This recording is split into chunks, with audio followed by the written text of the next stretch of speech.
मित्रांनो, सध्याचं market structure पाहता असं वाटतं की सोमवारी मार्केटमध्ये आपल्याला एक अपट्रेंड पाहायला मिळू शकतो.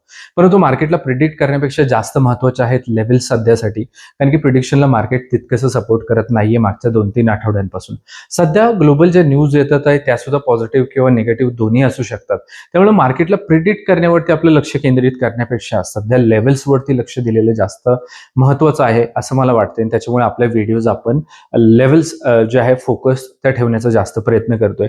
सोबतच प्रत्येक व्हिडिओमध्ये मी तुमच्यासोबत नो ट्रेड झोन सुद्धा शेअर करत असतो. ते सर्वात महत्त्वाचे असतात. कारण की हा ऑप्शन सेलरचा एरिया असतो. एकतर इथे जाऊन मार्केट साइडवेज होऊन जातं किंवा खूप जास्त व्होलेटाईल आणि दोन्ही केसेसमध्ये आपले स्टॉप लॉसेस जाऊ शकतात. त्यामुळे सर्वात महत्त्वाचं आपल्याला सोमवारी जे फॉलो करायचं आहे ते नो ट्रेड झोन. सोबतच माझ्या मॅजिकल लेव्हल सुद्धा तुमच्यासोबत आजच्या व्हिडिओमध्ये मी डिस्कस करणार आहे.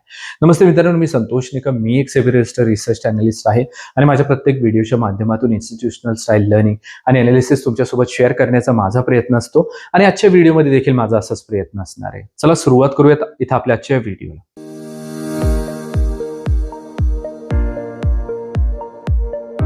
मित्रांनो, आपण व्हिडिओला सुरुवात करत असतो उद्याच्या माझ्या मार्केट प्रिडिक्शन सोबत. परंतु उद्याच्या मार्केटला प्रिडिक्ट करण्या अगोदर किंवा लेवल डिस्कस करण्या अगोदर आज मार्केटमध्ये काय झालंय हे जाणून घेणं जास्त गरजेचं असतं, जेणेकरून उद्याच्या मार्केटला जे ते व्यवस्थित प्रिडिक्ट करता येऊ शकतं. त्यामुळे सुरुवात करूयात आपण लेव्हल्स पासून.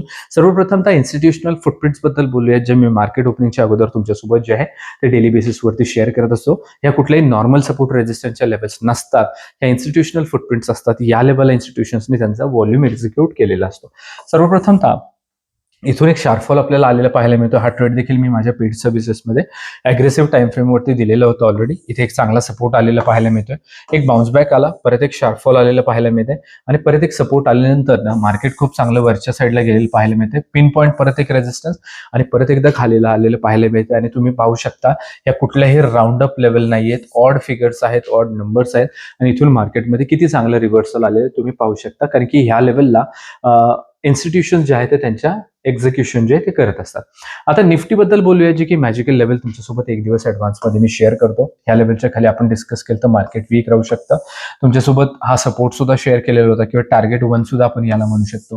त्यानंतर एक बाउन्स बॅक आलेला जो आहे तो आपल्याला इथं पाहायला मिळत आहे. आता बँक निफ्टीचे सुद्धा लेवल तुमच्यासोबत प्रत्येक व्हिडिओमध्ये मी शेअर करत असतो. त्याच्याबद्दल बोलूयात. बँक निफ्टीने सुद्धा इथून एक रिजेक्शन दिलं, खालून वरती आली, या लेवलपाशी एक रेजिस्टन्स क्रिएट केला आणि एक चांगला फॉल आला. परंतु ही पर्पल कलरची ट्रेंडलाईन जी याला ब्रेकआउट येऊ शकला नाही आणि एक बाउन्स बॅक आलेला जो आपल्याला इथं पाहायला मिळत आहे. आता हे झालं मार्केट कसं होतं काल त्याच्याबद्दल. आता याच्यानंतर आपण पुढे जाऊन व्हिडिओमध्ये डिस्कस करूयात उद्याच्या मार्केटबद्दल. त्यापेक्षाही जास्त महत्त्वाचं असेल उद्याच्या मार्केटचे आपले काय लेवल्स असणार आहेत आणि नो ट्रेड झोन काय असणार आहेत. आता मागच्या 2 दिवसापासून तुम्हाला मी अशा पद्धतीचं एक पर्पल कलरची लाईन दिसते, चॅनल दाखवलेलं की ह्याच्यामध्ये प्राइस हळूहळू खाली जाते. आपल्याला वाटते आज रिकवर होईल, उद्या रिकवर होईल, पण तो प्राइस जे आहे ते खालच्या साईडला जाताना पाहायला मिळते. आपल्याला जोपर्यंत ह्या ट्रेंड लाईनच्या वरती मार्केट क्लोजिंग देत नाही तोपर्यंत ट्रेंड चेंज होणार नाहीये. आणि इथं हे जे याने स्ट्रक्चर जे क्रिएट केलेलं आहे त्याला सुद्धा ब्रेकआउट येणार नाहीये. त्याच्यामुळे ही ट्रेंड लाईन आपल्यासाठी खूप इम्पॉर्टंट राहील. ऑप्शन सेलरचा किंवा नो ट्रेड झोन एरिया राहणार आहे 24,415 ते 24,345. याच्यामध्ये आपल्याला ट्रेड करायचा नाहीये. आणि माझ्या प्रत्येक व्हिडिओमध्ये मी दोन्ही साईडचे लेवल तुमच्यासोबत शेअर करत असतो. म्हणजेच आपल्याकडे मार्केट कुठल्याही साईडला जाऊ देत, प्लॅन बी नेहमीच जो आहे तो तयार असला पाहिजे. त्याच्यामुळे आता ओव्हरनाईट पोझिशन सुद्धा कॅरी फॉरवर्ड करायचं नाही, हे देखील तुम्हाला प्रत्येक व्हिडिओमध्ये सांगतोय मी.